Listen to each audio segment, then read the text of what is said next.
الله الرحمن الرحيم اللهم صل على سيدنا ومولانا محمد وعلى آل سيدنا ومولانا محمد وبارك وصل وسلم عليه وهو القاهر فوق عباده ويرسل عليكم حفظة حتى إذا جاء أحدكم الموت توفته رسلنا وهم لا يفرطون. مخکې الله پاک بیان د دلایل د توحید وکړو او بدلتم الله پاک دلایل د توحید بیانوي. مخکې بیان د احاطې د علم د الله او دلته الله پاک بیان د احاطې د قدرت د الله پاک کوي. الله پاک فرمایي وهو القاهر او همدې د غالب فوق عباده د پاسه د بندگانو. امام رازی رحمه الله فرمای المراد من الفوقیه بالقدرة لا الفوقیه بالجهة. دلته د فوق عباده نه فوقیت بالقدرت مراد ده، یعنی د الله قدرت استاسو د پاسه ده، فوقیت بالجهت نه ده مراد. ويرسل عليكم حفظة او لیگی پتا سو باندې حفظة ساتون کی ملائکی. حفظة ملائکی پدری قسم دی، یو حفظ ملائکی دی لکه دی آیات کی چې الله پاک ذکر کړ. بل ځکه الله پاک فرمایي له معقبات من بين يديه ومن خلفه يحفظونه من امر الله. او دویم كتب ملائکی دی کرام الکاتبین وان علیکم لحافظین کراما کاتبین. او دریم چې دی ملک الموت دی، دا غوی مشر عزرائیل علیہ السلام دی. ويرسل اولیگی اللہ پاک پتا سبحانه حفظة ساتون کی ملائکی. حتی اذا جاء احدکم الموت تر اغی پوری چکل راشی یو ستاسو تمرگ توفته رسولنا نقبضوی روح دد رسولنا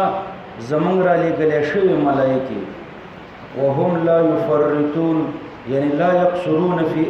فيما امر الله لهم. دوی تقصیر نه کوي په هغه څه کې چې الله پاک ورته امر کړی. نو مخکې د حفظو ملائکو ذکر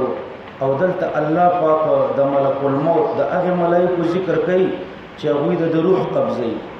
نو ګوره چې کله دې ملائکو ته د څارنې حکم نو ملائکو څارنه کوله، او چې کله د مرګ حکم شو نو بیا همدا د څارنې ملائکې د مرګ د ملائکو سره یوځای کیږي او د انسان روح اخلي. وهم لا يفرطون ثم ردوا الى الله.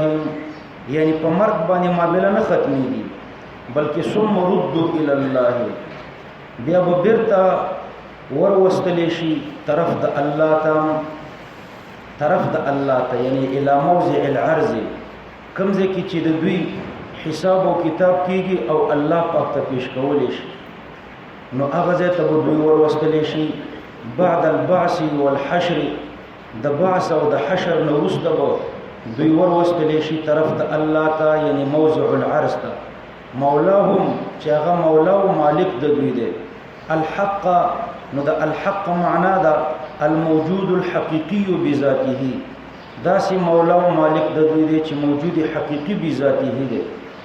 او یا د الحق معنا ده العدل، داسې ذات چې عادل دی.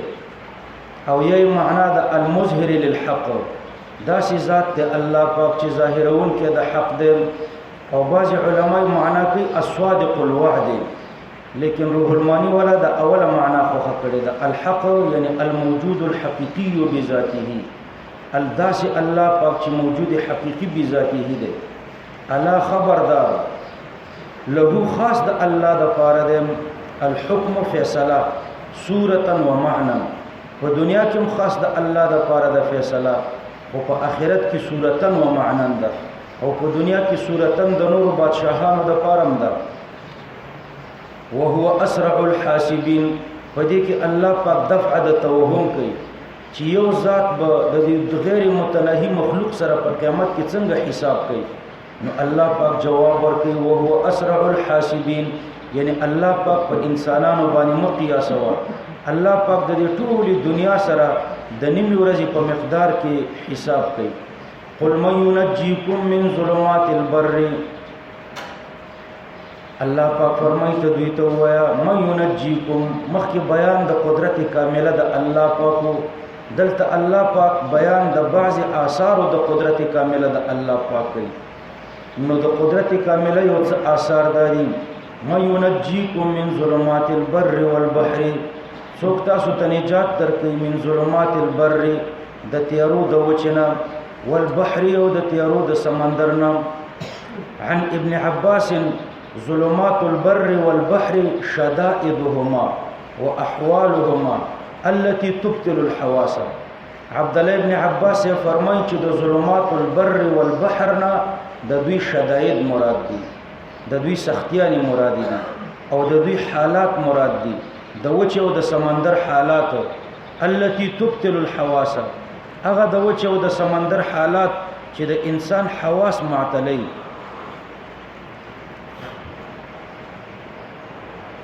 او نور مفسرین چې د ظلمات البر والبحر ظلمات صيغه د جمع ده نو دا غي اقل افراد پوره کړی چې درې دي نو امام رازي رحمه الله فرمایي اما ظلمات البحر فظلمة الليل وظلمة البحر وظلمة السحاب درې تیری چې را جمع شي یو د بحر تیروي بل د شپې تیروي او بل د وريځې تیروي نو دا ظلمات البحر او ظلمات البر دا ظلمة الليل ظلمة السحاب والخوف الشديد من هجوم الاعداء کله کله داسې مسله پیښه شي چې د شپې تیارم راشي د وريځې تیارم راشي او ویره د دشمنم راشي نو دا تیری د بر نو د دینه څوک تاسو ته نجات درکې تدعونه دا په موضوع د حال کې د مفعول د ينجيكم نه حال دا چې تاسو په دغه وخت کې الله پاک ته اوازونه کوي د الله نه کومک غواړي یعنی حال کونکم داعین له حال دا چې په دې وخت کې تاسو د یو الله نه کومکونه غواړي تضرعا یعنی اعلانا وخفيه یعنی اصرارا تضرعا فعاجزي سره خپل معنی دا ده وخفيه او پټه مفسرین فرمایي چې د تضرعا اعلانا دعا مراد ده تاسو الله ته دعاګانې کوي ښکارا وخفيه او پټه لئن انجيتنا قسم دې اخلاص کړی مونږه الله پاک من هذه د دې تیارونم لنكونن من الشاکرین نو خامخ شوب خامخ مونږ د احسان منون کو نه د الله احسان بو مونږ نو ګوره مشرکانو د مصیبت په وخت کې الله پاک ته رجوع کوله دا د مسلمانانو د پاره د عبرت ځای دی چې په الله پاک باندې ایمان لرو مونږه او د مصیبت په وخت کې ورته رجوع نه کوو بلکې د اکثر خلکو اعتماد په مادي اسباب باندې حالانکه الله پاک فرمایي چې مصیبتونه خود الله د طرف نه دي او د بد اعمال نتیجې دي ما اصابکم من مصیبه فبما کسبت ایدیکم ويعفو عن کثیر نو د چا د طرف نه چې مصیبت دغه ته رجوع وکړ ده مشرکانو به د مصیبت په وخت کې الله پاک ته صرف رجوع کوي قل الله ينجيكم تدويتويا چې خاص الله پاک یوازې الله ينجيكم تاسو ته نجات درکې دا هغه مسند فعلی ده کنه مسند له مقدمه ده او مسند فعلی نو مسند فعلی خو پرون تاسو ته مالک تفصیل کړو چې مبتدا راشي ورپسې خبر جمله فعلیه ضمیر پکې وي او ضمیر عمده نو دې ته مسند فعلی وي نو کدا یلید حرف نفي سره او تخصیص راولي او که یلید حرف نفي سره نو تخصیص او د تقوی دواړو احتمال پکې ده نو دلته ګوره مسند فعلی ده الله مبتدا ده ينجي دا جمله خبر جمله ده فعلیه ده ضمیر پکې ده او ضمیر عمده ده او یلید حرف نفي سره نه ده نو احتمال د تخصیص او د تقوی دواړو پکې ده نو د تخصیص معنا پیدا شي کوي چې یوازې الله نجات درکې بل څوک نجات نه درکې او د تقوی معنا پیدا شي کوي چې خامخا الله پاک تاسو ته نجات درکې من هذا دي ظلمات البر والبحرنا ومن كل كرب او لهر سختين الله پاک تاسو ته نجات درکې یعنی من كل غم ياخذ بالنفس چې د انسان ساتنګي هغه سختۍ ته کرب وي ثم انتم تشركون بیا تاسو د الله پاک سره شریکان جوړوي انتم تشركون ګردلته مسند فعلی د مسند فعلی ذکر شوی دی نو احتمال د تخصیص او د تقوی دواړو دی. بیا یوازې تاسو د الله سره شریک جوړوي، ملائکه نه جوړي، او یا احتمال د تقوی په کې بیا خامخا تاسو د الله سره شریکان نیسئ. قل هو القادر، همدغه الله قادر دی علی ان یبعث پدې چې ولېږي علیکم پتا سو باندې عذاب من فوقکم د بره طرفنا او من تحت ارجلکم یا د لاندې طرفنا. عبد الله ابن عباس ابدا من فوقکم معنا کوي ومن الامراء باندې چې الله پتا سو باندې عذاب راولېږي د امراء د طرفنا. غلط، امراء پتا سو حاکم کی، او من تحت ارجلکم د دې معنا کوي په من عبیدکم باندې الله پتا سو باندې عذاب راولېږي د غلامانو د طرفنا. دویمه معنی نور مفسرین کوي عذابا من فوقکم، امدا الله قادر دی په دې چې راولېږي پتا سو عذاب من فوقکم د بره طرفنا کالصیحة والحجارة والریح، لکه د بره طرفنا پتا سو باندې چیغه وشي یا کاڼي راوورېږي یا باد در باندې راشي. او من تحت ارجلکم یا د پښو د لاندې طرف نه عذاب راشي کالخسف والمسخ، لکه پزمکه کې ډوب کی او یا مسخه کې شکلونه مسخه کی، دا د لاندې طرف نه عذاب دی. او یلبسکم شیعا، یلبسکم یعنی یخلطکم، ګډ کړي تاسې شیعا فرقی یعنی فرقا مختلفه الاهواء. عبد الله ابن عباس به دا معنا کوي ګډ کړي تاسې شیعا یعنی فرقا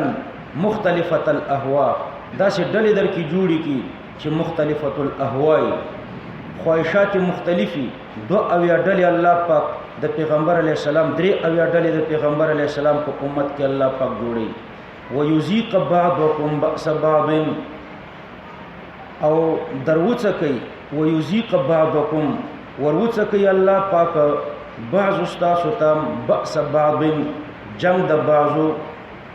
بعض استاسو ته د بعضو جنگ دروڅه کوي. دا فرقی یو د بل سره په جنگ اخته کی، نو دا ډیر غټ مصیبتي. رسول الله صلی الله علیه وسلم او فرمایل لما نزلت هذا، چې کله دا آیات کریمه نازل شو نو پیغمبر علیه السلام او فرمایل لما نزلت، چې کله دا آیات کریم دا مخکې آیات کریمه چې کله نازل شو چې وهو القاهر على ان يبعث عليكم عذابا من فوقكم او من تحت ارجلكم، نو پیغمبر علیه السلام او فرمایل هذا اهون وايسر. ولما نزلت ما قبله قال اعوذ بوجهك.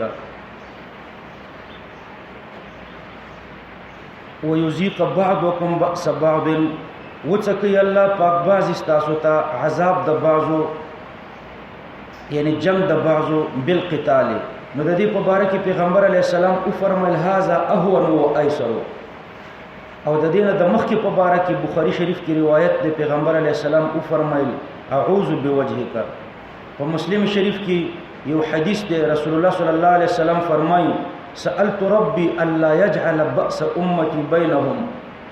ما د الله نه سوال وکړو چې زما د امت په مابین کې خانه جنگی را نه ولي، فمنعنيها، نو الله زما سوال قبول نکړو، نو دا امت بخپلو کې جنگيږي. انظر كيف نصرف الآيات، وګوره كيف نصرف، د نصرف یو معنا د نبینو، څنګه مون بیانو دلایل، او دویمه معنی ده كيف نصرف، خپل معنی ده نحولها من نوع الى اخر من انواع الكلام، څنګه اړو راړو د وی نوعنا نور انواع د کلام ته اړو دلایل د قدرت او د توحید. لعلهم يفقهون، د دې لپاره چې دوی پوه شي په څه باندې پوه شي انما هم عليه باطل، د دې لپاره چې په دې باندې پوه شي چې دوی په کومه عقیده باندې دي د مشرکان، د عقیده د دوی باطله ده. وکذب به، هی ضمیر کې درې احتمال دي،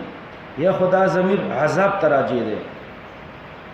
یا قرآن تراجه ده، او یا تصریف الآیات تراجه ده. نو وکذب به تکذیب کړو په دې قرآن باندې یا په عذاب باندې یا په تصریف الآیات، په اړولو راړولو د دې آیات باندې. قوم کستا قوم چې قریش دي او سائر العرب یا ټول عرب ترنه مراد دي خو په قریشو کې ټول قریش نه دي مراد ټول تکذیب نه وکړي ټول عرب هم نه دي مراد معاندون ترنه مراد دي قومك المعاندون من القريش یا المعاندون من سائر العرب وهو الحق او حال دا دی چې دا عذاب حق دی یا دا قرآن حق دی یا دا تصریف د آیاتو چې دی اړول راړول د آیاتو دا حق دی قل لست علیکم بوکیل ته اوایا دوی ته چې زنیم پتا سو باندې حافظ لكل نبأ مستقر د هر خبره د پاره مستقر یو وخت مقرر دی د هر خبره د پاره نبأ عظیم خبر ته وي چې د هغه عظیم خبر د جملې نه عذاب هم دی نو لكل نبأ د هر عظیم خبر د پاره چې ومن جملتها عذابکم دا غي جملې نه ستاسو عذاب هم دی مستقر یو وخت مقرر دی وسوف تعلمون او زر دې چې تاسو به پوه شئ یعنی دا عذاب چې کله در باندې راشي نو بیا به تاسو پوه شئ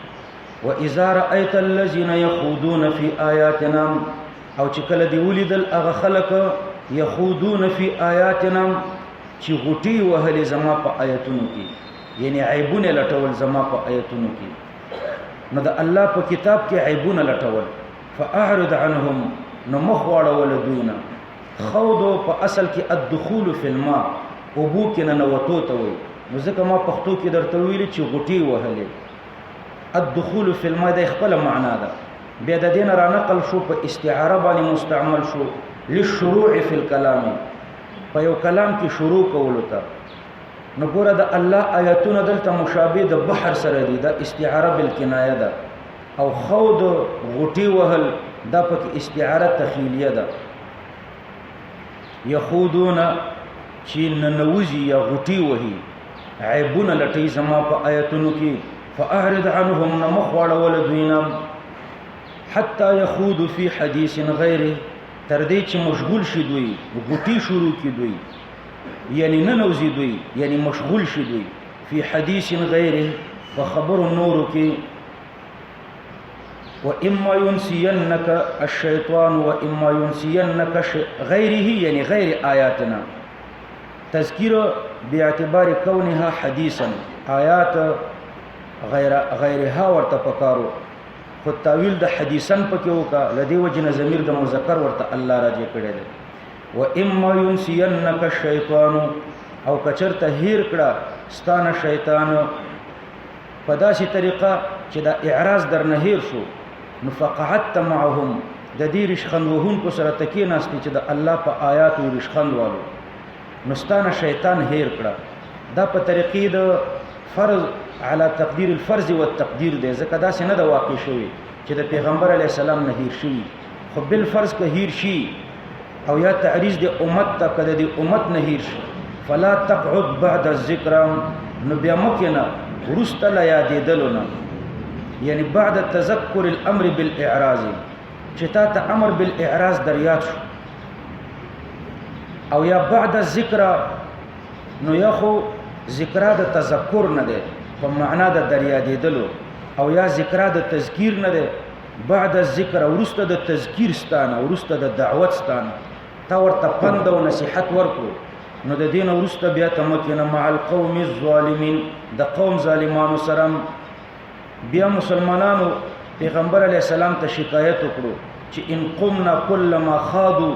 لم نستطيع ان نجلس في المسجد او ان نطوف یا رسول الله مخ مظلوم او محکوم یو مونږ دوی په قران او په آیتونو رشخند شروع کیو مونږ تر نه پاتېګو نو د طواف په ټیم کې دوی رشخند وهي او په مجالس مساجدو کې هم وهي په هر مجلس کې به بیا دوی نه مونږ پاتېګو دا خو به مونږ ته ډیر تکلیف نو الله پاک فرمایل وما على الذين دا ما یا تمیمیه ده او یا حجازیه ده کما حجازیه شي نو بیا به ما علی الذین دا علی الذین خبر مقدم به د ما د پاره او کما تمیمیه شي نو علی الذین به خبر د پاره د مبتدی ورسته ذکر کیږي علی الذین به خبر مقدم وما علی الذین نشته په هغه خلق باندې یتقون چې پرهیزګاری کوي من حسابهم له حسابه د دغه جګړه کوونکو نه د الله په آیتونو کې تمسخرن چې د الله په آیتونو باندې رشخند وایي من حسابهم له حسابه د دغه جګړه کوونکو نه من حسابهم دا ورسته د شیئن حال واقع شوی دی او شیئن اسم د پاره د ما دی دا من زائد دی د استغراق د پاره دی نو نشته دی په هغه خلکو باندې یتقون چې پرهیزګاری کوي شیئن هیڅ شی هیڅ ګناه ور باندې نشته حال دا چې دا شی من حسابهم له حساب د دغه جګړه کوونکو نه دی په آیتونو د الله باندې تمسخرن ولکن ذکر یعنی علیهم ذکر په دوی باندې پند ورکول دي ولکن ذکر یعنی لکن ذکرهم ذکر پند ورکوي ته پند یا علیهم ذکر ذکر یا مفعول به د پاره د فعل مقدر ده چې ذکرهم ذکر پند ورکوي ته پند او یا خبر د پاره د مبتدا د خبر مقدر ده چې لکن علیهم ذکر یعنی په دوی باندې پند ورکول دي لپاره د دې لعلهم یتقون کای تعلیلیه ده لعل په معنا د کای تعلیلیه ده لعلهم یتقون لپاره د دې چې ځان وساتي دوی د هغه کسانو د مجلس نه چې هغه د قران پورې تمسخر کوي وذر الذين اتخذوا دينهم لعبا ولهوا الله پاک فرمای پرې د هغه خلق وذر الذين اتخذوا چې هغه نیولې د دینهم خپل دینم لعبا لوبي ولهوا او عبثا لعب او لهو ورما درته تفصیل کړو چې دوړه اشتغال به ما لا یعنی ته وي خو په لعب کې منفعت عاجله وي او په لهو کې دا منفعت هم نه نو ځکه ما درته د لعب معنا وکړه په لوبو او د لهو معنا مې درته په عبث وکړه چې خپل دین نه لوبي او عبث جوړ کړی دی لعبا ولهوا دا معطوف علیه مفعول ثانی د پاره د اتخذو دی او دینه مرته مفعول اول دی چې خپل دین لوبي او عبث نیولې دی د خپل دین لوبي کوي او د خپل دین نه عبث شی جوړ کړی دی امام رازی رحمه الله فرمای اشاره الی من یجعل الدین مرأة للدنیا دا هغه خلکو ته اشاره ده چې دین د دنیا د پاره شیشه جوړه کړې ده یعنی په دین باندې دنیا ګټي نو دنیا خو لعن او لهون او لعب ده نو دا دین ذریعہ د دنیا د ګرځولې ده نو دا مسلمانانو ته الله پاک تهدید ورکړي چې مسلمان د خپل دین د دنیا د لپاره ذریعہ نه ګرځي او یا دا بت پرستو ته الله پاک تهدید ورکړي چې بت پرستانو خپل دین نه لوبي او عباسیات جوړ کړی دي ځکه د دوی دین چې ده د بوتانو عبادت ده وغرتهم الحیات الدنیا او غلولی دي دوی لرا ژوند دنیوي نو دوی ژوند دنیوي غلولی دي نو څوک چې منکر شي د حشر نه وغرتهم الحیات الدنیا غلولی دي دوی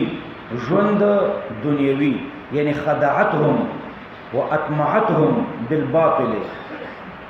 دوی ته دوکه ور کړی د ژوند دنیوي او ژوند دنیوي دوی ته طمع ور کړی ده حتی انکروا البعث تر دې چې د بعث بعد الموت نه منکر شو او د وزعموا ان الاحياء بعدها او دوی دا ګمان وکړو چې الله احياء او الله حیات بعدها چې د دې ژوند وروسته به بیا بل ژوند نه نو دوی غلولی دي ژوند دنیوي د دنیا ژوند دوی ته دوکه او طمع ور کړی ده او د دنیا د ژوند مغروریت دوی ته د امید ور کړی ده چې د دې ژوند وروسته بل مرګ نشته نو ځکه دوی منکر شوي دي د حشر نه وذکر به او پند ورکوته په دغه قران سره وذکر به یعنی په دې قران باندې پند ورکوه خلکو ته به یعنی بالقران او یا به یعنی بذالک الدین او بعض علما فرمایي چې دا ضمیر مفسر دی ان تبصل دا ورته تفسیر دی نو ان تبصل دا بدل دی د هینا او تاسو وایي اسمار چې قبل ذکر شي پنځو ځایو کې روا دی دروب په ضمیر کې هم د نعم حکم داده دریم تنازع ده څلورم ضمیر شان ده پنځم هغه ضمیر دی چې مبدل وي د ظاهره نو دا هی مبدل منه ان تبصل دی ترنه بدل نو دا ضمیر دی ورسته ان تبصل تراجه ده وذکر بان تبصر او پند ورکته پدې باندې بان تبصر پدې ورته پند ورکا بان تبصر الله پاک فرمایي ته پدې باندې ورته پند ورکا ان تبصر یعنی ترهنا فی جهنم چې ګرو بکړې شي بند بکړې شي دا نفس په جهنم کې په سبب د اعمالو د دوی په دنیا کې. عبد الله ابن عباس دغه معنا کړی ده ان تبصر یعنی ترهنا فی جهنم بما کسبت فی الدنیا چې مرهون بکړې شي بند بکړې شي دا نفس په جهنم کې په سبب د اعمالو د دوی چې په دنیا کې کړی ده.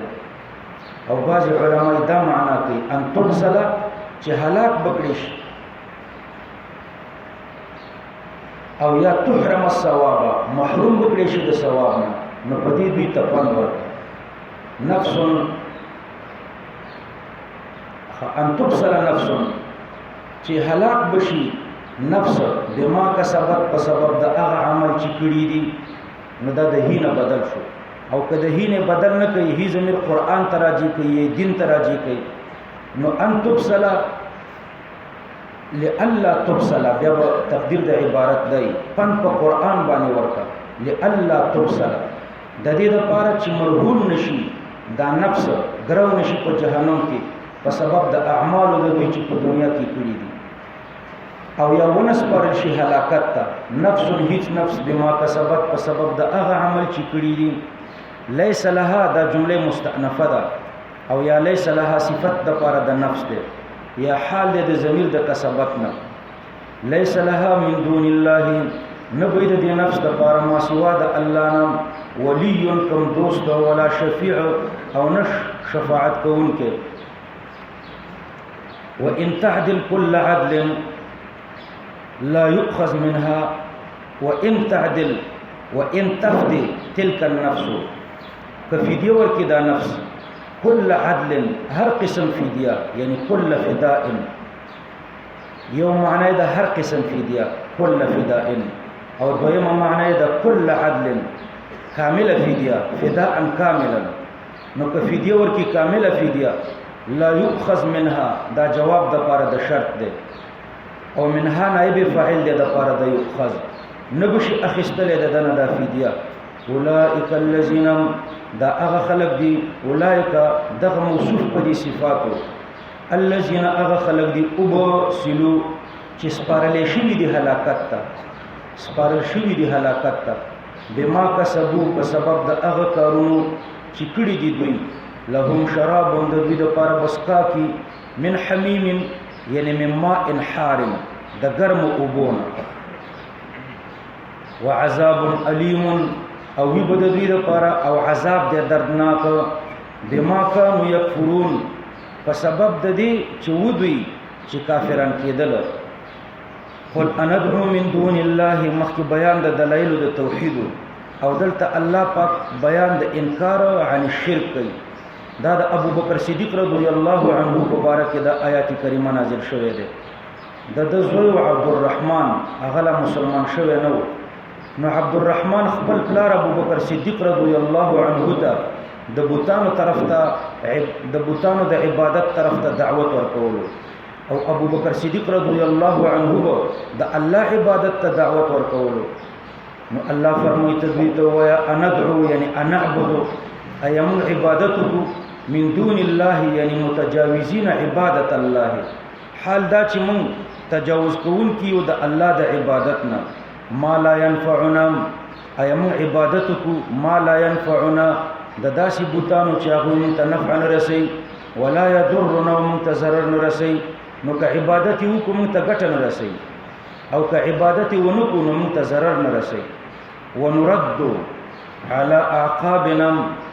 او وګرځولې شو مونږه على اعقابنا په پوند خپل شرک ته نو الله مون د شرک نه خلاص کو او بیا ور وګرځولې شرک ته په خپل پوند باندې. اعقابنا اعقاب جمع د عقب د مؤخره الرجل پوند ته وي. ويقنع عن الذهاب دا کنایتن بیا ويقنع عن الذهاب کنایه د ذهاب نه شاطر على اعقابنا ونرد او وګرځول شو موږ صيغه د مجهول ده على اعقابنا په پوند خپلو شرک ته نو على اعقابنا په خپل پوند باندې شرک ته وګرځول شو نو اعقاب جمع د عقب د مؤخره الرجل ته وایي دا بیا کنایه مستعملیږي عن الذهاب بلا رؤيه موضع القدم چې د قدم زیات نه لیدلې او تزي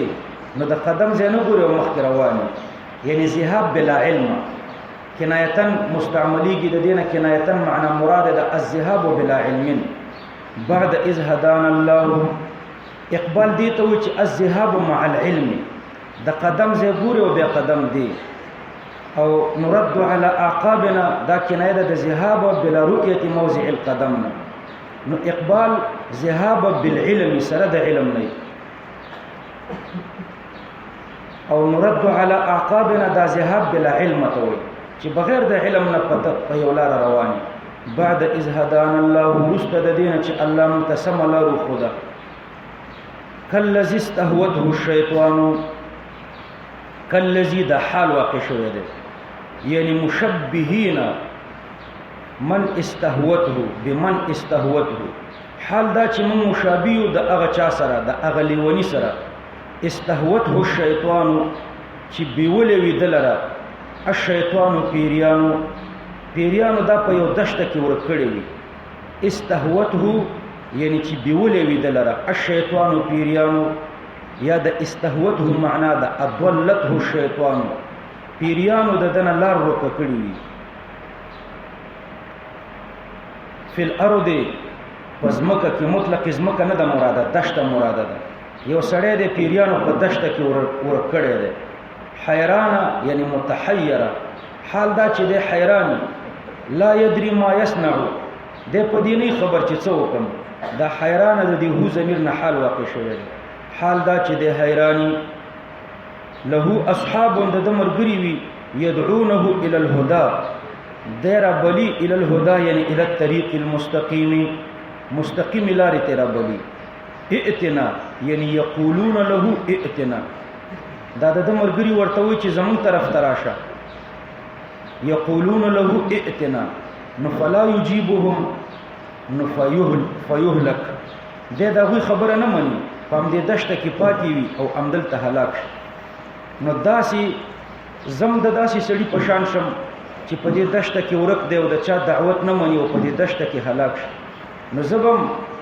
د بوتانو عبادت کوم ما به خلق صحیح دین ترا بلی او زب د دوی خبره نه منم او په دې د بوتانو په عبادت کې به هلاکیږم په دې کفر دین او شرک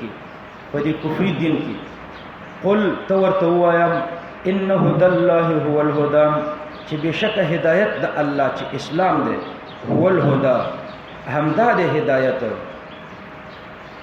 نو هدى الله د دین اسلام مراد دی انه هدى الله بشک هدایت د الله چې اسلام دی هو الهدى یوازې امدا هدایت دی په نور دینونو کې هدایت نشته هو الهدى وحده وامرنا لنسلم لرب العالمين او مت امر شوه دی لنسلم چې اسلام راوړو لرب العالمين رب العالمين تا وان اقيموا الصلاه دا عطف دی په لنسلم باندې یعنی وبان اقيموا منتدا امر شوه دی ان اقيموا الصلاه چې تاسو سم ادا کړئ مونږ واتقوه من عطف العام على الخاص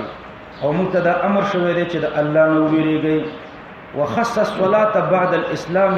لانها اعظم ارکانه د اسلام نو وروسته ان اقيموا الصلاه ذکر کړو ځکه په اسلام کې غټ رکن چې د غموز دی وهو الذي اليه تحشرون الله غزاد دی چې یوازې ام دی الله ته تاسو را جمع کیږي الیه د دې ورسته تحشرون پورې تعلق لري د تخصیص لپاره مقدم کړی دی دی الله ته په قیامت کې تاسو را جمع کیږي بل چاته بن را جمع کیږي وهو الذي خلق السماوات والارض الله غزاد دی چې پیدا کړی دی علویات والارض وسفلویات بالحق قائما بالحق د الذين حال کا یا د خلق د ضمیر نه حال کا حال دا چې الله قائم دی بالحق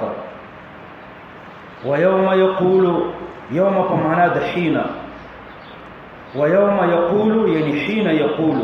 په هغه وخت کې چې الله پاک وایي کن موجود شه فیکون دی به موجودیږي ويوم يقول كن فيكون قوله الحق قوله د قوله یو معنا د قضاؤه د الله فیصله چې ده الحق د الله فیصله حق ده حق په معنا د کائن یعنی د الله فیصله کائن دي کله چې الله په کن فیکون وي نو دا د الله فیصله خامخا موجودیږي تخلف نه راځي قوله دا موصوف ده الحق دا ورته صفت ده موصوف سره د خپل صفت نه مبتدا او یوم یقول له کن فیکون دا ورته خبر مقدم ده قوله الحق یعنی قضاؤه الحق حق فیصله د الله چي دي هغه یوم یقول له یوم یقول کن فیکون دي په دغه ورځ کې دي حق فیصله د الله په دغه ورځ کې دي په نور ورځو کې هم دي خو په دې ورځ کې ورته ډیر اهتمام دی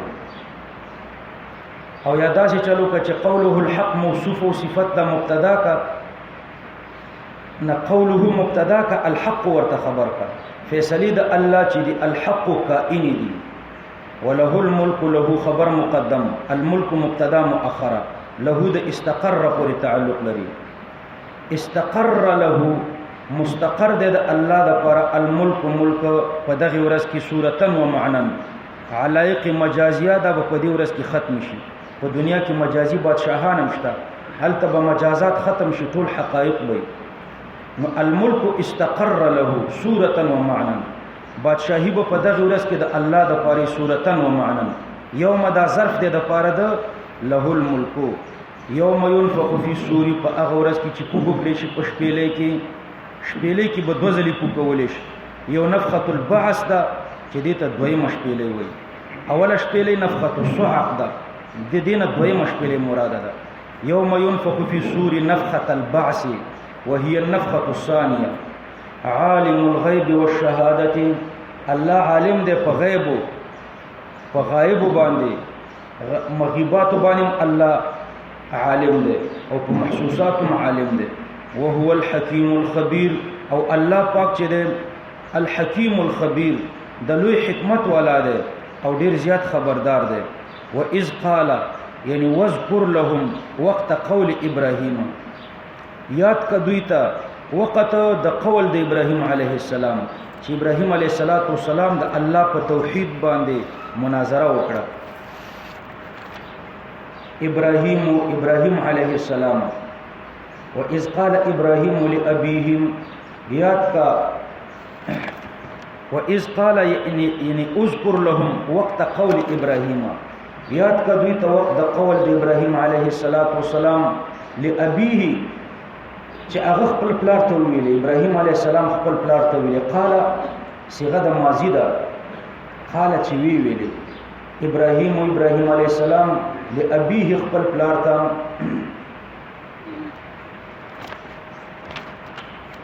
آزرم د پلار آزر نومیدو آزر بزنت آدم عجمی لفظ ده د ابراهيم عليه السلام د پلار نوم ده دا د کوفیو اصلي نوم تاریخو ازر لقب بعض علماوی د ترو علامه سیوطی رحمه الله په دې ډیر تحقیق کړی دی چې د ابراهيم عليه السلام پلار مسلمان او د ابراهيم علیه د پیغمبر علیه السلام د کافر دملان نه دی را نقل شوی بلکې د پیغمبر علیه السلام پلاران او نیکونه د سلسله چې دا ټول موحدین تیر شوي دي نو د دې سلسله د پلارونو د پیغمبر علیه السلام کې خود ابراهيم علیه السلام پلارم راځي نو هغه مشرک نه بلکې هغه موحد نو د ازر ترتم په عربی کې پلار ویل شي سیوطی سے پدې کې ډېر تحقیق به کړی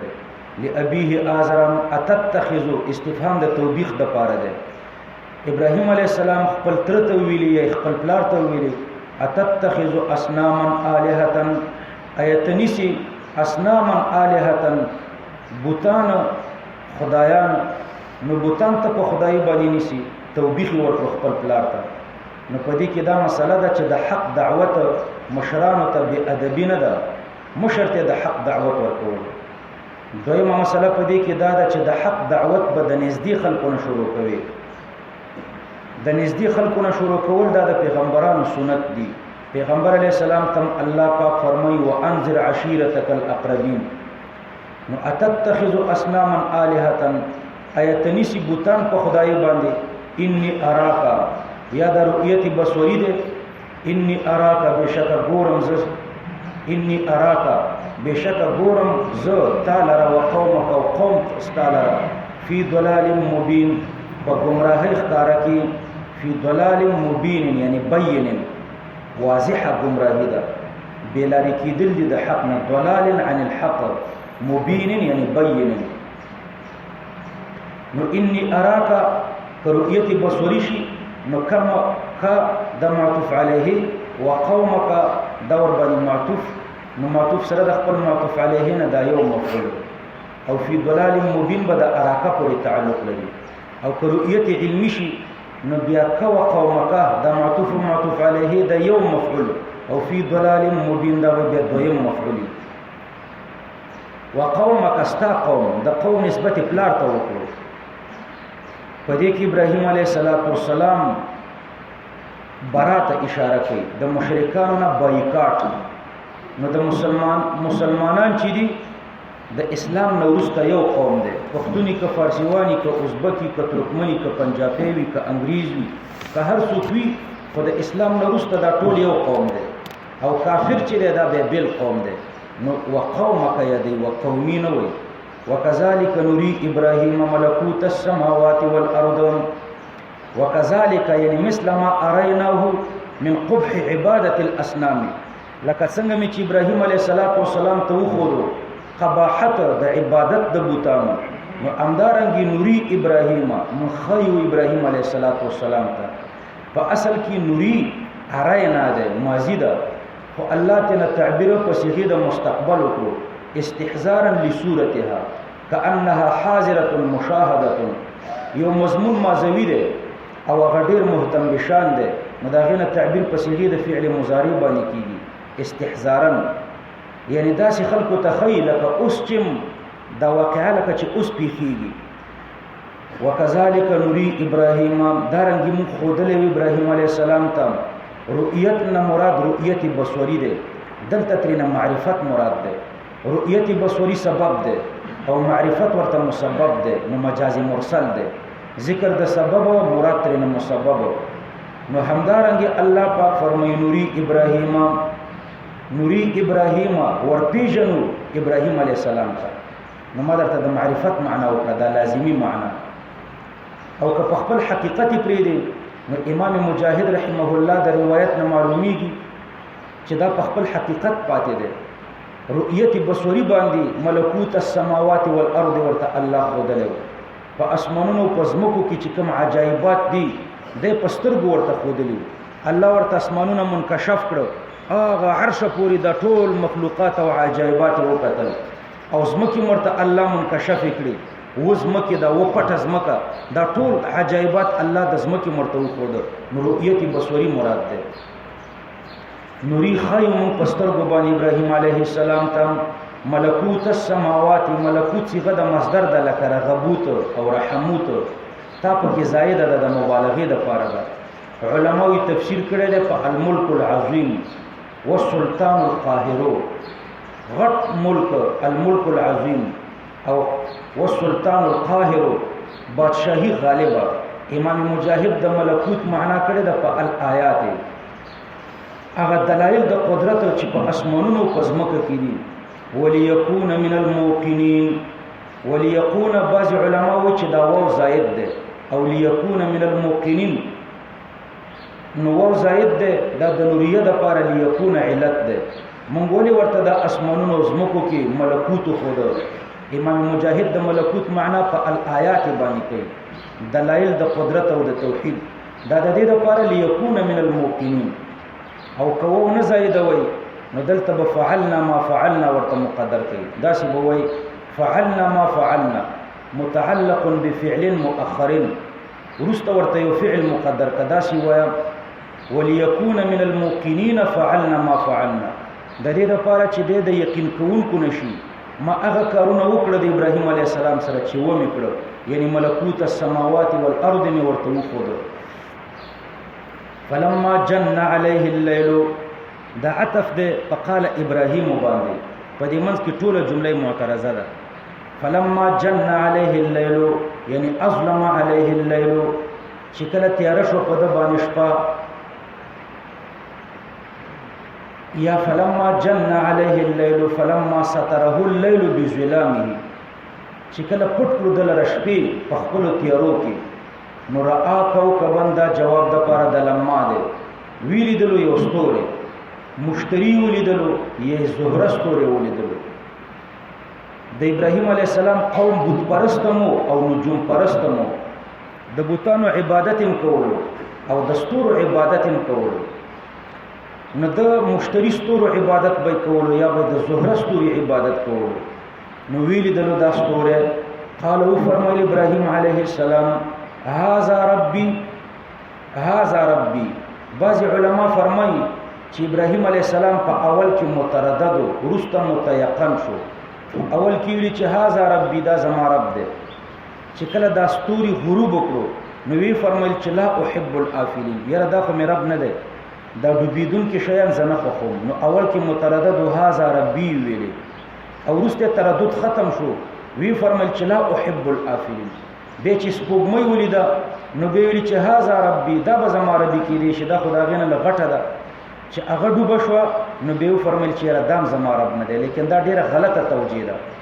چې اول کې متردد و. وجه دا ده چې پیغمبر د پیغمبرۍ نه مخکې په اوچته مرتبه د ولایت کې د بزرګۍ چې اخري مرتبه وي، نو د پیغمبر د پیغمبرۍ نه مخکې د بزرګۍ په دې اخري مرتبه کې وي، په اخري پوړۍ د ولایت کې وي، یعنی اوچت ولی وي. اگر چې نبی نه وي وروسته بیا نبی کې الله پاک، نو د یو ولی سره دا نه د مناسبه چې د الله په توحید کې تردد وکړي او ستورو او سپوږمۍ او لمر ته خدای ووایي په اول کې او وروسته تردد ختم شي. نو د اولیاء تردد نه وي، او دا خو په اوچته پوړۍ د ولایت کې، نو د تردد نه و. راجح دا دی چې دا د اول نه د مناظرې په طریقه دا خبر کړی و چې هاذا ربي، مناظره وه. نو د مناظرې په طریقه یې وفرمایل. ابراهیم علیه السلام موحد او قوم مشرکو د شرک ابطال کولو، نو د مناظرتن ویلې ده. قال هاذا ربي، نو دلته به استفهام پکې مقدر کوي چې هاذا ربي، آیا دا زما رب ده؟ استفهام انکاری ده، یعنی هاذا ربي، آیا دا زما رب ده؟ نو په طریقې د استفهام انکاری ویلې ده، د مناظرې په طریقې ویلې ده، د تردد په طریقې نه ده ویلې. او یا هم استفهام انکاری کو درته. دویمه توجیه دا ده چې دا من قبیل الفرض و ارخاء العنان ده. مستدل چې د بل چا په قول رد کوي، نو اول د هغه قول را نقل کوي او بیا پې رد کوي. لکه ستا د وابي سره مناظره ده، نو اول به د وابي عقیده را نقلې او بیا به پې رد کوي. لکه وابي ته بس نور تفصیل درته نه کوم. نو دا په طریقې د ارخاء العنان او په طریقې د بالفرض والتقدیر ده. او یا دا جمله په طریقې د استهزاء ابراهیم علیه السلام ویلې ده. لکه یو ذلیل سړی چې د قوم ملک شي، نو ته ورته وایي هاذا سیدکم، نو استهزاء ورته وایي. نو هاذا ربي، دا زما رب دی، استهزاء دا جمله ویلې ده.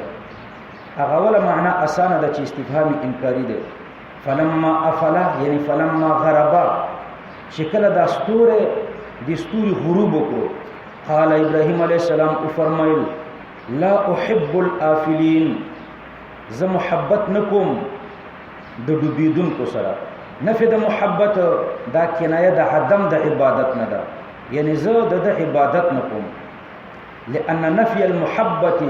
نفي العبادة بطريق اللمن. نفي د محبت برهاني لمی ده د پاره د نفي د عبادت. زه عبادت نکوم، ولی نکوم؟ ځکه محبت نکوم. نفي د محبت علت ده کنه د پاره د نفي د عبادت، نو نفي د محبت برهاني لمی ده د پاره د نفي د عبادت، نو کنایه شو. او یا عبارت په حذف د مضاف کا، لا احب عبادت الافلین، لیکن هغه خوند به پکې نشته چې کوم په اول تقدیر کې چې دا برهاني لمی شي. نفي د محبت کنایه شي د نفي د عبادت نه په طریقې د برهاني لم. زه نه خوښوم افلین، دا ډوبېدونکي نه خوښوم. فلما را القمر بازغا چې کله ولیدل سپوږمۍ بازغا یعنی طالعا چې راختونکې وه. بازغ د بزغ نه دی، بزغ شق ته وایي، اصلي معنی ده چول. نو دا سپوږمۍ په خپل رڼا باندې تیاره چي، نو دلته معنا ده طالعا راختونکې. چې کله ولیدله دا سپوږمۍ راختونکې، نو قال هذا ربي، همغه درې توجیهات پکې وکړي. یا استفهام انکاري دی، یعنی هذا ربي، یا دا ارخاء العنان دی، نو د خصم قول را نقل کوي او بیا ور باندې رد کوي. او یا هذا ربي په طریقې د استهزاء باندې ابراهیم علیه السلام وایي. فلما افل یعنی فلما غاب، چې کله سپوږمۍ غایبه شوه، قال لئن لم يهدني ربي، یعنی لئن لم يثبتني على الهدى، که الله ز ثابت قدمه کړي نه وي په دې هدایت، لاكونن من القوم الضالين، نو زبم شوي وي د گمراه قوم نه، زبم د گمراه قوم نه وي، زبر د گمراهانو قومي وي. دا خو قومي وو، دا قوم چې د کم قوم نو خدام د امر قوم نو. دلته ابراهيم عليه السلام ولا او برات اشاره کوي چې مسلمان ځان ته قوم دی او کافر ځان ته قوم دی. هر قوم چې وي د مسلمانانو دا یو قوم دی. نو زبوي د قوم دوالینو نه، نو دا تعریض دی د قوم ته چې تاسو په گمراهی یې. فلما را الشمس بازغه، چې کله ولید المر بازغه راختون کې، قال هذا ربي، دلته مغدري توجيهات کوي. هذا ربي استفهام انکاری دی، او یا هذا ربي دا ارخاء العنان دی، مجاراتا مع ابيه، مستدل چې پچارت کوي نو اول د هغه عقیده را نقلي، نو دا هغه عقیده را نقل کړه. دریم دا چې دا په طریقې د استهزاء سره ابراهيم عليه السلام وایي هذا ربي، یا بزعمکم ورته مقدر کوي. آیا دا زما رب د ستاسو په ګمان، دا زما رب د ستاسو په ګمان. هذا اسم اشاره د مذکر ده، او الشمس مؤنث سماعی ده، نو هذا به اشاره جرم کوي من حيث هو، لا من حيث هو مسمى باسم خاص. جرم من حيث هو مذکر ده، او جرم من حيث هو مسمى باسم خاص، به اسم اشاره د مذکر ورته پکارو. هذا اکبر، دا د اولینو نه غټ دی، دا نمر دا د ځمکې نه غټ دی او د سپوږمۍ نه غټ دی. نمر چې دی 160 چنده او 1 ربع او 1 سمن، دومره چنده د ځمکې نه غټ دی. 160 1 ربع او 1 سمن مثل الارض دی. دا نمر 160 چنده ترې نه غټ دی، خو چې 1 ربع او 1 سمن نورم د ځمکې ورسره کوي. او ځمکه چې دا د سپوږمۍ نه بیا غټه ده، 9 چنده د سپوږمۍ نه غټه ده، 9 او 1 خمس او 1 عشر دا د سپوږمۍ نه غټه ده. او شمس په نظر سره سپوږمۍ ته 6900 او 440 او 200 چنده د قمر دی. نو دا د اولینو نه غټ دی. فلما افلت، چې کله د نمر غروب وکړو، دلته ګوره افلت فعل ورته مؤنث راوړو، نو دلته بجرم من حيث هو مسمى باسم خاص مرادي، او هذا کې بدا جرم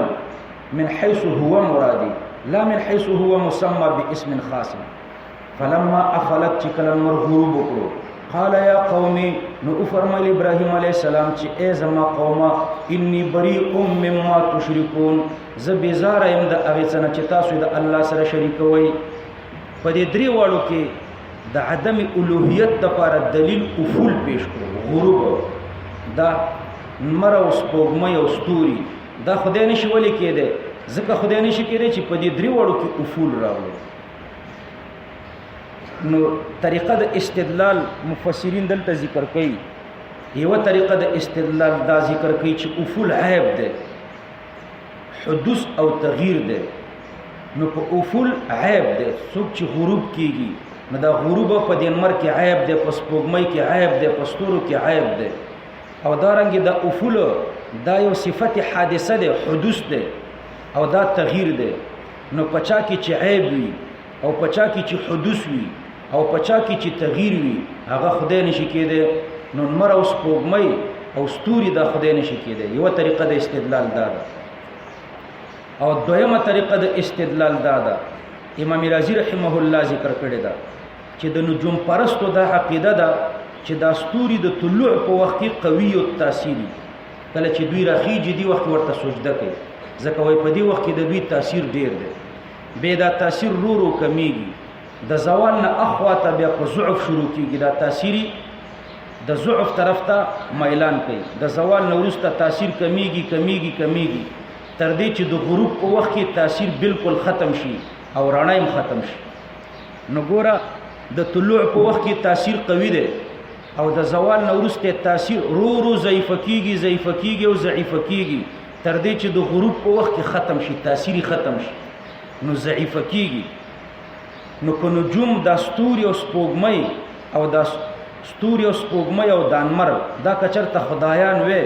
نو د قوت نه به ضعف طرف ته انتقال نه راتلو، د دوی خو د قوت نه د ضعف طرف ته انتقال راځي، حتی چې د قوت د غروب په وخت کې بالکل ختم شي. دا د نجوم پرستو دا عقیده و، د ابراهیم علیه السلام د قوم هم دا عقیده و. یعنی خلاصه دا چې دا ضعیف کیږي، په آخر کې انتقال پکې راځي د قوت نه ضعف ته، او په خدای کې انتقال نه راځي د قوت نه ضعف ته. دویم دا چې ضعیف مغلوبي او مقهوري، نو د انمر او سپوږمۍ او ستوري دا مغلوب او مقهور دي د غروب په وخت کې، نو چې مغلوبیږي مقهوریږي ضعیفیږي، نو دا به څنګه خدایان شي؟ د دویمه طریقه د استدلال ده. او دریمه طریقه د استدلال دا ده چې دا د سترګو ضعف دا د عطوایي والی دلیل دی، چې دا د سترګو رڼا ذاتی نه ده، عطوایي ده. که د سترګو رڼا ذاتی وې نو ګوره په دې کې به کمزوري نه راتله، چشمو ته به ضرورت نه راتلو، سړی به ړندېدو نه. نو دا د سترګو ضعف دا د عطوایي والی دلیل دی چې د دې رڼا عطوایي ده. پوه شو؟ نو دا د لمر او د ستورو او د سپوږمۍ رڼا هم ضعیفیږي، لکه د انسان د سترګو رڼا چې په اخر کې ضعیفه شي، چې کله دی بوډا شي نو د سترګو رڼا یې ضعیفه شي. دا ضعف د دې دلیل دی چې دا د سترګو رڼا عطوایي ده. نو د لمر او د سپوږمۍ او د ستورو رڼا دا په اخر کې ضعیفه شي د غروب په ټیم کې، دا د دوی د بوډاوالي زمانه ده، نو د دوی رڼا ضعیفه شي. نو دا ضعف د دې د عطوایي والی دلیل دی چې دا رڼا بل چا ورکړې ده. هغه چا چې دا رڼا ورکړې ده هغه الله دی، هغه معطي الله دی، او دوی ته چې دا رڼا ورکړې شوې ده دا الله نشي کېدی. نو ذاتی نور د الله دی، الله نور السماوات والارض. نو د کواکب افول دا د دوی د احتیاج او د فقر دلیل دی، د دوی رڼا عطوایي ده، لکه زمونږ د سترګو رڼا چې عطوایي ده. نو ګوره زمونږ د سترګو رڼا عطوایي ده، نو موږ محتاج او فقیران یو. د لمر او د سپوږمۍ او د ستورو رڼا هم عطوایي ده، نو دا محتاجان او فقیران دي. محتاج او فقیر چرته خدای کېدی شي؟ نو دوی خدای نشي کېدی. او دریمه طریقه د استدلال دا ده چې لمر او سپوږمۍ او ستوري دا غروب کوي. څوک چې غروب کوي هغه مستور شي، پټ شي، پناه شي، په پردو کې پټ شي. چرته پټ شي؟ پردو کې. هر څوک چې مستوري هغه محصور وي، پردو کې پټ شي که نه. نو دوی افول کوي، مستوریږي. څوک چې مستوریږي هغه محصوریږي، او محصور مغلوب او مقهوري، او مغلوب او مقهور خدای نشي کېدی. لہذا لمر او ستوري او سپوږمۍ خدای نشي کېدی. دا یو څلور طریقې د استدلال درته ما ذکر کړي. نور علما مختلفې طریقې د استدلال ذکر کوي. وی ابراهیم علیه السلام داسې دلیل پیش کړو چې خواص هم ترېنه استدلال کولی شي، عوام هم استدلال کولی شي، او ساتم استدلال کولی شي. د خواصو د استدلال طریقه د ابراهیم علیه السلام د دلایلو نه دا ده چې د افول دلیل د امکان دی، هر ممکن محتاجی او محتاج مقطوع الحاجت نه فقیری. نو انتها داسې ذات ته پکار ده چې هغه د امکان نه پاک دی. نو ګوره په دې ستورو په لمر او سپوږمۍ کې افول راځي، چې په چا کې افول راځي په هغوی کې امکان راځي، او چې په چا کې امکان راځي په هغوی کې احتیاجي. نو دا سلسله داسې ذات ته منتهي کول پکار دي چې په هغه کې احتیاج نه وي، چې هغه واجب ذات دی. ان الى ربک منتهاها، الى ربک منتهاها. دا د خواصو طریقه د استدلال ده. د اوساطو طریقه د استدلال دا ده چې دا افول دا ملزوم د حرکت ده پچا کې چې افول راځي هغه متحرکی او هر متحرک حادثي او هر حادث محتاجي الى القديم القادر الله ته محتاجي لہذا دوی محتاج دي او محتاج خدای نشي کېدی. او د عوامو طریقه د استدلال دادا عوام د افولنا دارا فهمي د افولنا غروب را فهمي چې دوی غروب وکړو او کوم شي چې غروب کوي هغه داسې وی لکه معزول د انمر د شپې معزول شي سپوږمۍ معزولېږي ستوري معزولېږي ځکه دوی غروب کوي او عوام د غروب نه معزولواله را فهمي او څوک چې معزولېږي هغه خدای نشي کېدی لہذا انمر او سپوږمۍ او ستوري خدای نشي کېدی. مولانا یروم رحمه الله هغه ډېر عجیب دلیل وای په مثنوي شریف کې هغه فرمایي گر کوش وای کڅوک ته په نیمه شپه کې مړ کی گر کوشتنه نیمه شب خورشید کو په نیمه شپه کې چې تا څوک مړ کی نو دلته بدانمر چرته دا خدای به چرته تا بنالی یا امان یا بی ارزو چې چاته بچغي وحید شپې څوک چې د نمر عبادت کوي یا د سپوږمۍ یا د ستورو عبادت کوي نو چې په کوم ورځ ستوري نشته او د شپې نمر نشته نو که د شپې دي څوک وژني نو چاته بچغي وحید حادثت اغلب بشب واقع شود و آن زمان معبودی تو غایب بود. حادثات او تکلیفونه خو اکثر د شپې واقع کیږي او په دې ټیم کې ستا خدای ورک دی نو ته په دې ټیم کې چاته چغي وایي نو چې څوک ورکیږي هغه خدای نشي کېدی. انی وجهت بشک زچیم وجهت متوجه کړه مې دی وجهي خپل مخ للذي فطر السماوات والارض هغه الله ته چې پیدا کړی دي اسمانونه او زمکي حنیفا یعنی مائلا من الباطل الى الحق داسې الله پاک چې مایل دی د باطل نه حق ته یا مستقیما نه. انی وجهت وجهي للذي فطر السماوات والارض حنيفا زچیم حنیفم یعنی مایلم د باطل نه حق ته او یا مستقیمم په حق باندې وما انا من المشرکین او نه يم زه د مشرکانو نام. وحاجه قومه یعنی خاصموه قومه ابراهیم علیه السلام سره مناظره وکړه قوم د ابراهیم علیه السلام. ابراهیم علیه السلام د اثبات د توحید د لپاره څلور مناظره په قران کې را نقل شوې دي. یو په سورته مریم کې ذکر کیږي چې د خپل پلار سره د مناظره ذکر ده پلار سره مناظره کړې ده. دویمه دغه مناظره وا اذ قال ابراهیم لابيه آزر په سورته مریم کې هم د وی مناظره ذکر ده. د نمرود سره چې کومه مناظره کړې واغه خو مخکې ذکر شو الم تر الى الذي حاج ابراهیم. یو بل مناظره د ابراهیم علیه السلام په سورته انبیاء کې ذکر کیږي فجعلهم جزازا هغه بوتانی چې ورته مات کړی. قال اتحاجونني ایتاسو زما سره مناظره کوي فی الله یعنی فی شانه و وحدانیته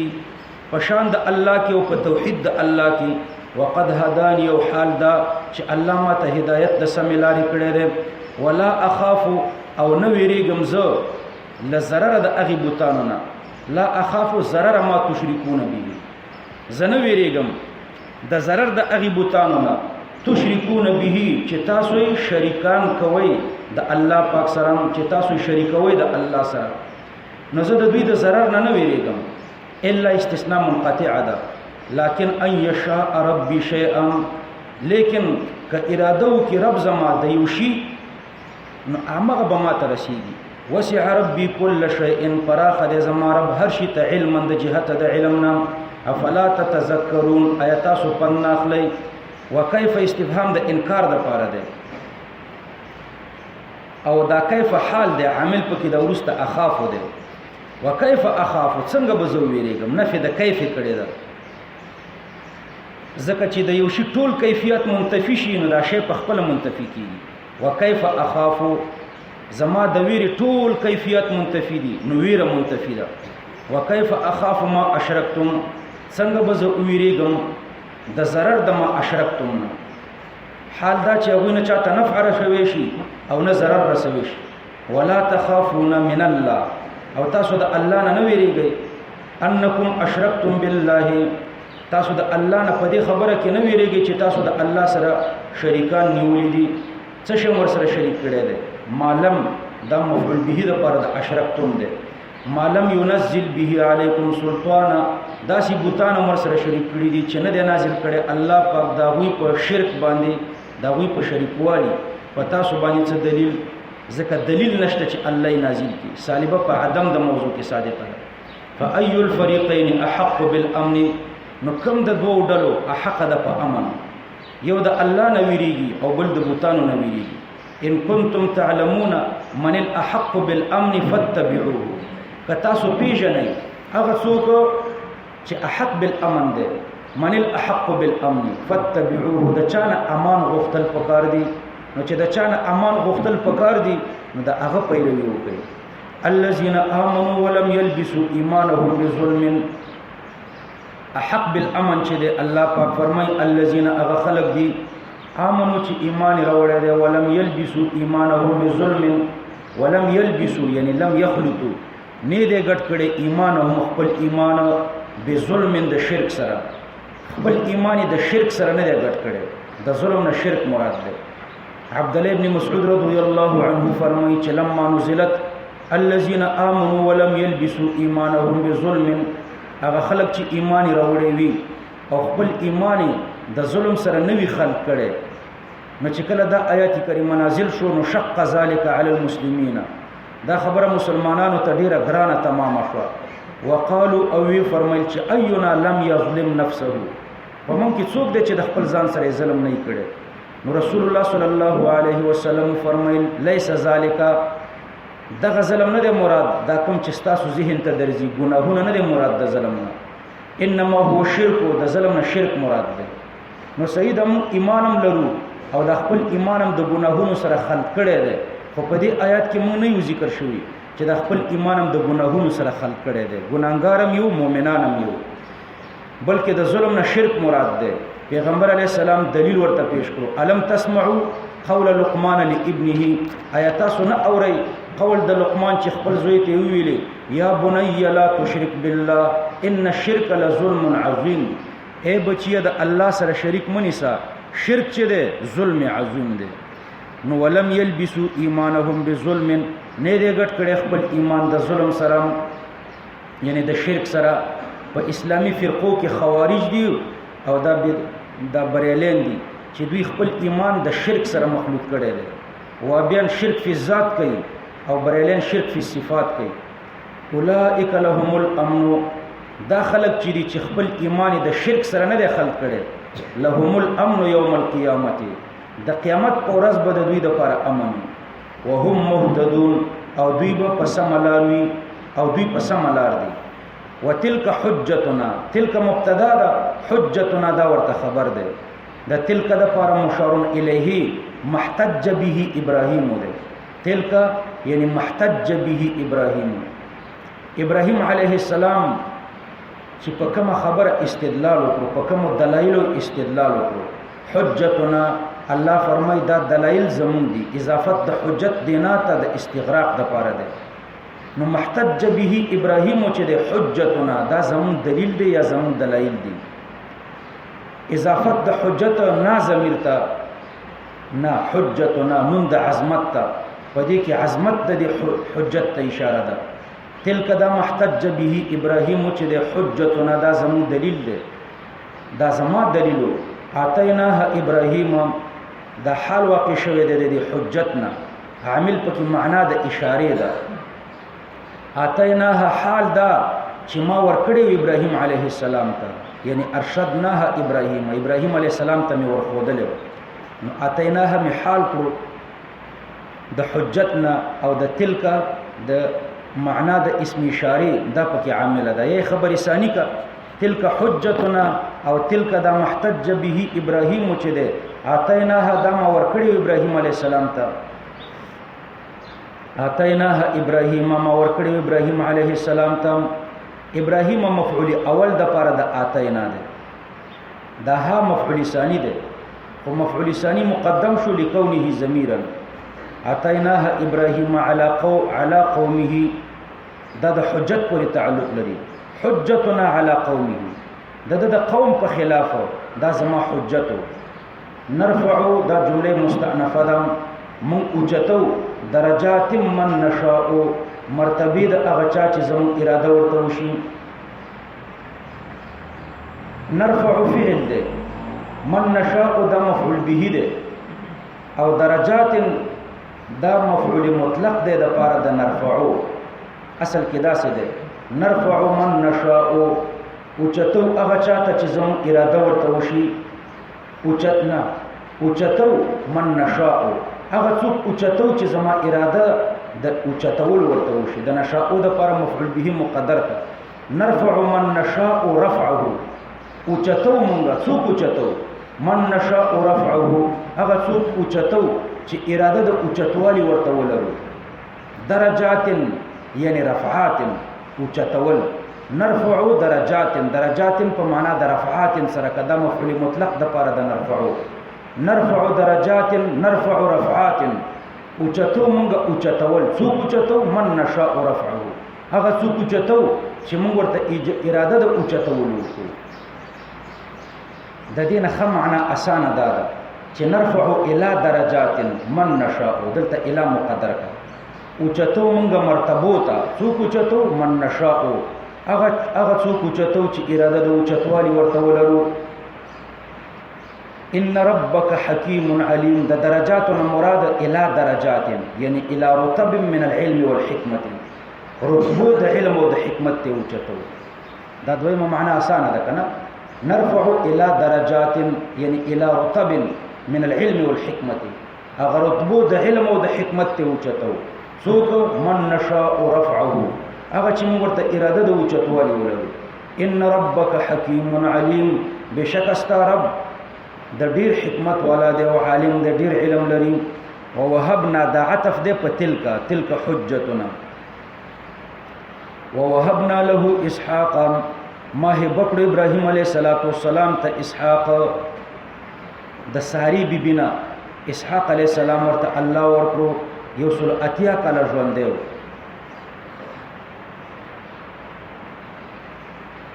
معنا د اسحاق د الضحاک ډیر خندیدون کې.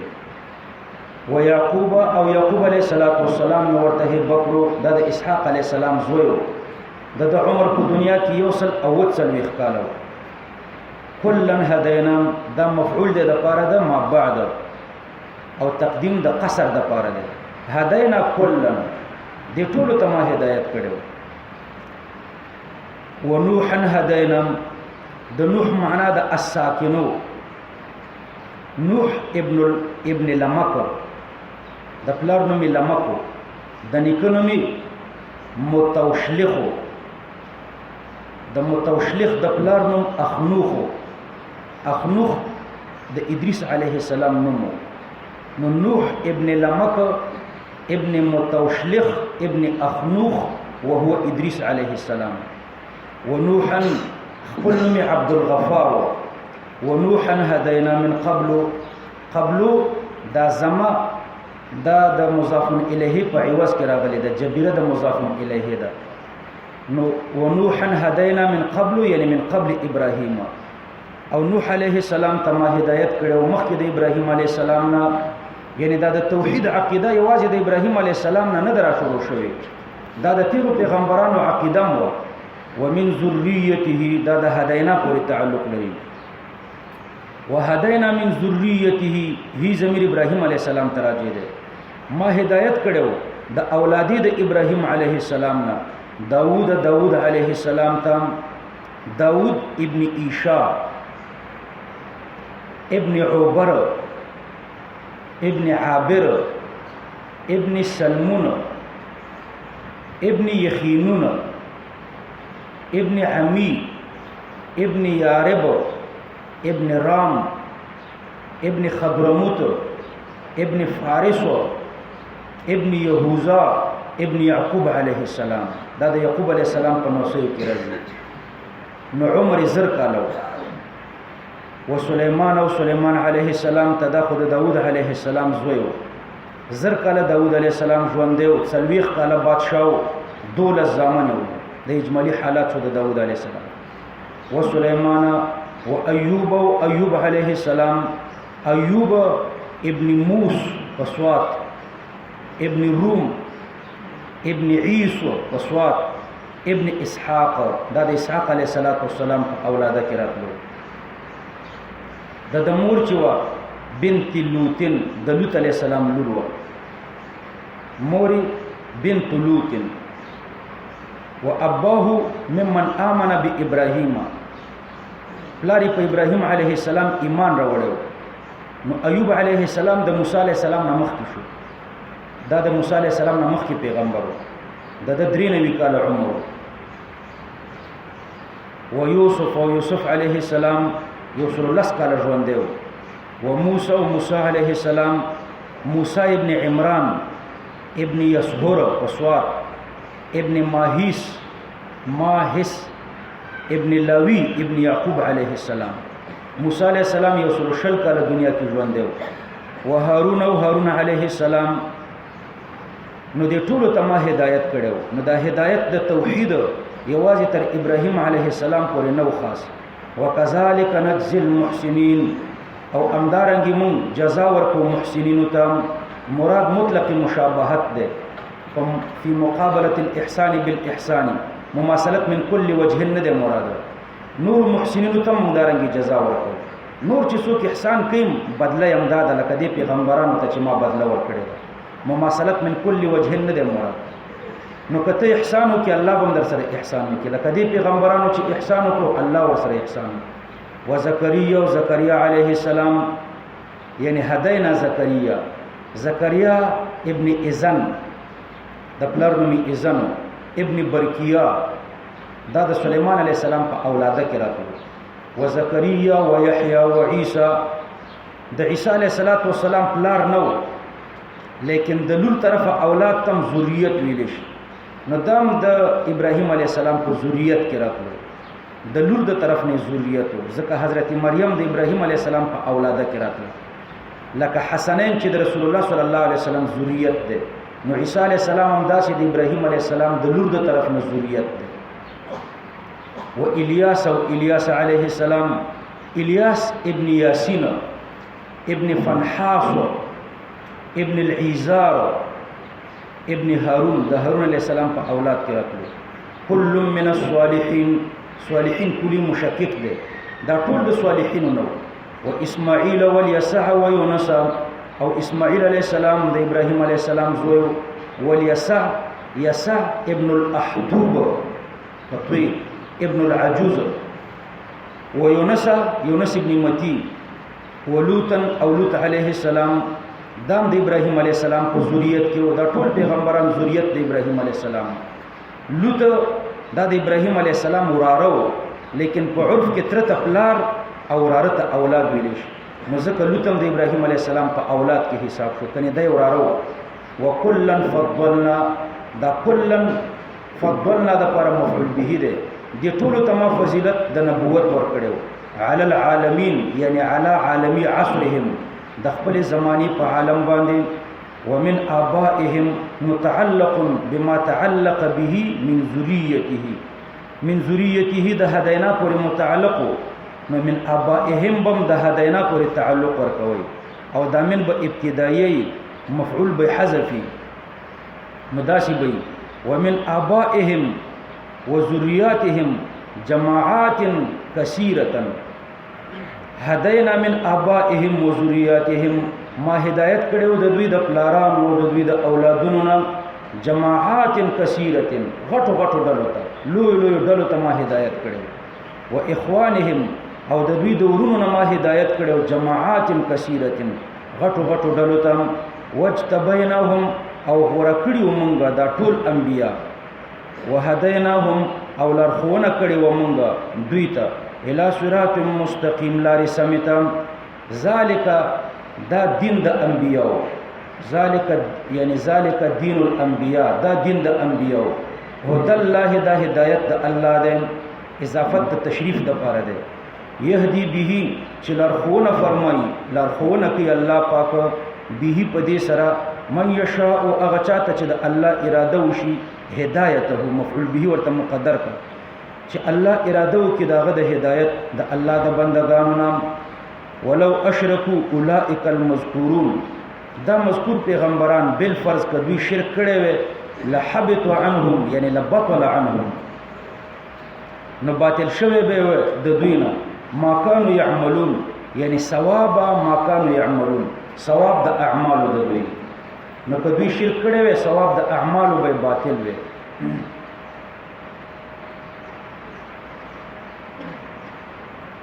ثواب اعمالهم الصالحه باطل شوی به ثواب د اعمال صالحه د دوی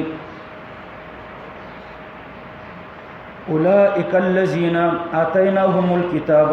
اولئک دا انبیاء چې دا مخکې ذکر شو دا یو طالب موسی علیہ السلام زمانہ نږدې وکړه داوود علیہ السلام دا ما چې سلسله د نسب درته ذکر کړه د موسی علیہ السلام سلسله د نسب لنډه د ابراهیم علیہ السلام او د داوود علیہ السلام ډیره اوږده وه داوود ابن ایشا ابن عبر ابن عابر ابن سلمون ابن یخینون ابن عمی ابن یارب ابن رام ابن خضرموت ابن فارس ابن یهوذا ابن یعقوب علیہ السلام دولسم نیکه یعقوب علیہ السلام د داوود علیہ السلام دولسم نیکه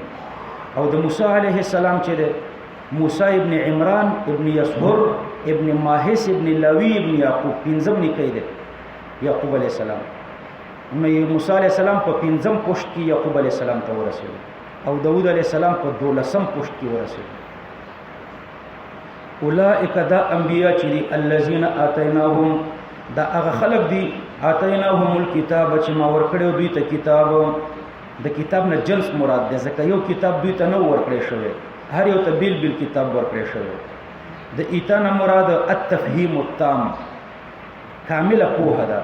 ما کامله پوهه دوی ته ورکړی و په کتاب یعنی په کتبو والحکم او ما کامله پوهه دوی ته ورکړی و په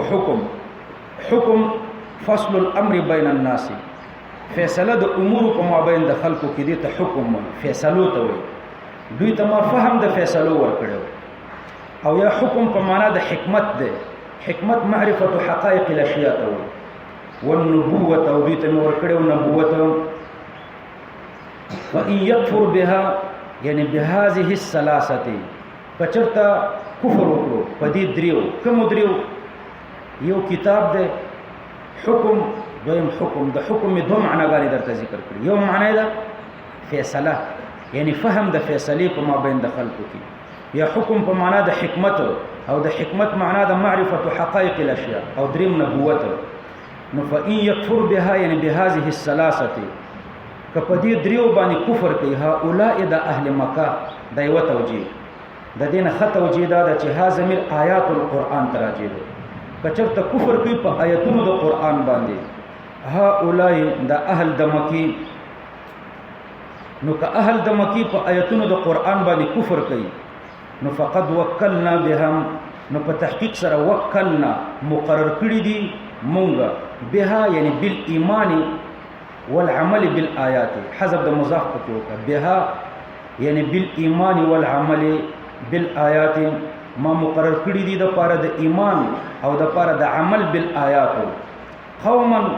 نور قوم د دې قوم نه اهل مدینه مراد دي من الانصار او مهاجرین مراد دي انصار او مهاجرین لیسوا بها یعنی بآیات القرآن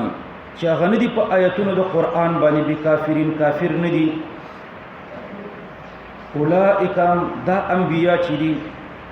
او یا اولئک دا مؤمنین موکولین چې الله مقرر کړی دي د پاره د ایمان بالآیات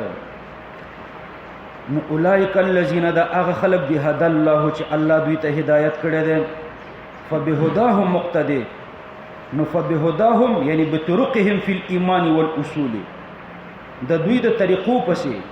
چې په ایمان او په اصول کې د دې پیغمبرانو کومې طریقې دي اقتده ته اقتدا وکا نو په ایمان او په اصول کې د دوی د طریقو پسې ته اقتدا وکا ځکه د پیغمبرانو اصول او ایمانیات ټول یو شی دي د اقتدا نه مراد عمل کول دي لا من حيث انه طريق هؤلاء د دې حیثیت نه چې دا د پیغمبرانو طریقه ده بلکې د دې حیثیت نه چې دا د عقل او د شرع طریقه ده دا آیات په دې باندې دلالت کوي چې شرایع من قبلنا من غیر نکیرین چې کله زمون پیغمبر را نقل کینو دا زمون لپاره حجت ده. فبهداه مقتدی قل لا اسالکم علیه اجرا تدوی ته وایي چې زنه غواړم ستاسو نه علیه په دې قران باندې یعنی په تبلیغ د قران علیه یعنی په تبلیغ القرآن په تبلیغ د قران باندې اجر دنیوي اجر درنه نه غواړم. ان هو الا ذکر نه دا قران مگر ذکر یعنی پند او وعظ ده. نو ذکر پند او وعظ ذکر یعنی تذکیر دا څنګه د مصدر ده او حمل په ضمیر د قران باندې مبالغتن شوی دی. په دې قران کې پند ده